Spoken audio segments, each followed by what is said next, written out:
Pemirsa, Persatuan Guru Republik Indonesia atau PGRI Sumatera Selatan mengumpulkan seluruh pengurus PGRI Kabupaten dan Kota se-Sumatera Selatan untuk memberikan penjelasan terkait dinamika organisasi yang saat ini masih bergulir di tingkat pusat.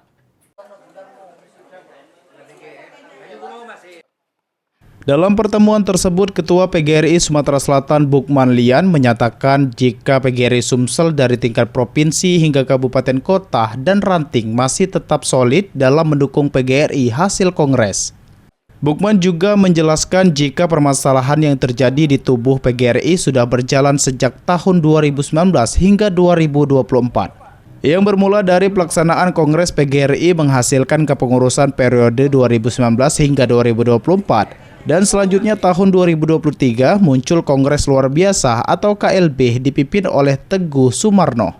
Dalam proses hukum yang berjalan hingga tingkat peninjauan kembali atau PK, gugatan tersebut dinyatakan kalah dan menyatakan kepengurusan PGRI hasil Kongres 2019 hingga 2024 sah, serta telah terdaftar di Kementerian Hukum dan HAM.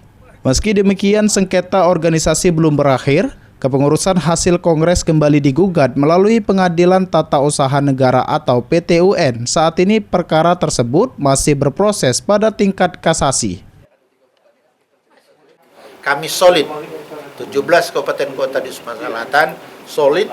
Bukti solidnya itu mereka sudah bertanda tangan secara resmi di materai bahwa mereka mendukung penuh kepengurusan PGRI Jakarta di bawah Ibu Unipa, kemudian Sumatera Selatan di bawah Bukman Lian sesuai dengan konstitusi yang ada. Sementara itu, Ketua PGRI versi KLB Riza Fahlepi menyatakan sah saja jika PGRI versi Kongres menyatakan masih solid dan mengajak seluruh guru untuk konsolidasi. Mari kita konsolidasi sekali lagi. Saya sebagai yang memegang SK ditunjuk oleh tim pemenang, yang kebetulan Pak Teguh sudah memberi surat konsolidasi.